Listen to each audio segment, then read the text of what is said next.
Periander. Periander, son of Cypselus, a native of Corinth, was of the family of the Heraclidae.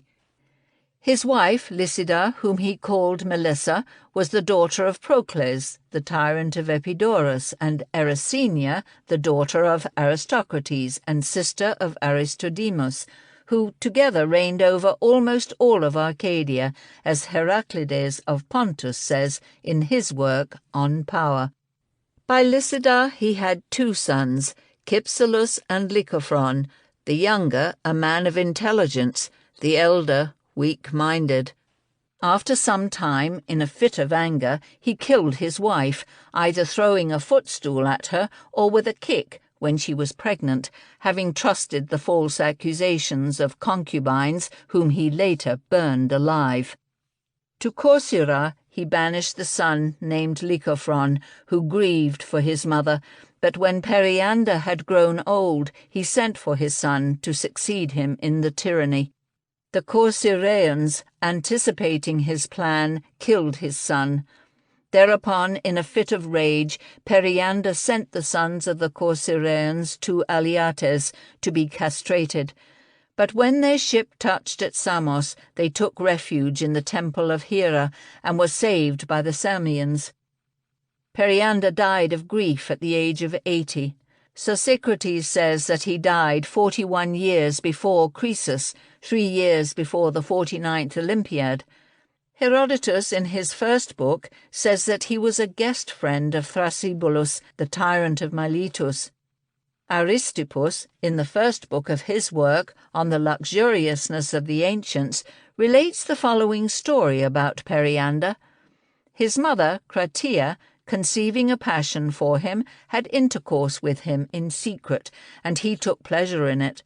And when the affair came to light, he became harsh to everyone, so pained was he at being detected. And Ephorus reports Periander's vow, that if he won a victory in the chariot race at Olympia, he would dedicate a golden statue. But after his triumph he found himself short of gold, and at a local festival, noticing that the women had adorned themselves, he confiscated all their ornaments and sent the promised offering. Some say that, wishing to keep his burial place unknown, he devised the following stratagem.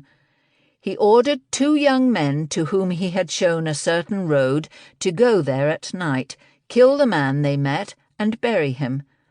Then he instructed 4 others to go in pursuit of the first men and to kill and bury them. And again he sent out a larger number to pursue the 4, and thus he himself was slain when he encountered the first pair. The Corinthians inscribed these words on his cenotaph. Here Corinth holds in her sea-girt bosom Periander, a prince of wealth and wisdom. My own verses about him run as follows. Grieve not that you have not gained your end.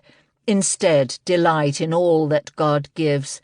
For the sage Periander perished in despair at not gaining an end he desired. His maxim is, do nothing for money, for one should gain that which deserves to be gained. He composed a didactic poem in 2,000 verses. He said that those who would reign securely as tyrants should make goodwill their bodyguard, not weapons. When someone asked him why he was tyrant, he replied, because to step down voluntarily and to be deposed are both dangerous. His other sayings include, tranquility is beautiful, rashness poses danger, shameful gain is blank. Democracy is better than tyranny. Pleasures fade, but honours are immortal.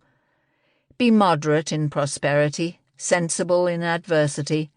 Be the same to your friends whether they are in prosperity or adversity. Keep your promises. Betray no secrets. Correct not only those who transgress, but also those who are about to do so. He was the first to have a bodyguard and to transform his rule into a tyranny, and he did not let anyone live in the town without his consent, as Ephorus and Aristotle say. He flourished in the 83rd Olympiad, and was tyrant for 40 years. Sotion, Heraclides, and Pamphila, in the 5th book of her commentaries, say that there were 2 men named Periander, one a tyrant, the other a sage of Ambracia. Neanthes of Cyzicus agrees and says that the 2 men were related to each other, and Aristotle says that the Corinthian Periander was the sage, but Plato denies this. His maxim is, "Practice is everything." He also wished to dig a canal across the isthmus. The following brief letters are attributed to him. Periander to the sages.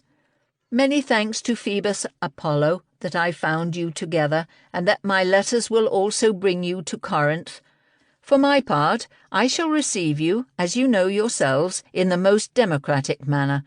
I hear that last year you assembled at the Lydian court in Sardis, so do not hesitate now to come to me, the ruler of Corinth, for the Corinthians will be pleased to see you coming to the house of Periander. Periander to Procles.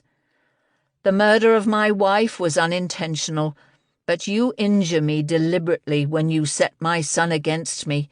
So either dispel my son's hostility, or I will take my revenge, for I long ago paid my debt for your daughter by burning on her pyre the clothes of all the women of Corinth. And Thrasybulus wrote to him as follows. Thrasybulus to Periander.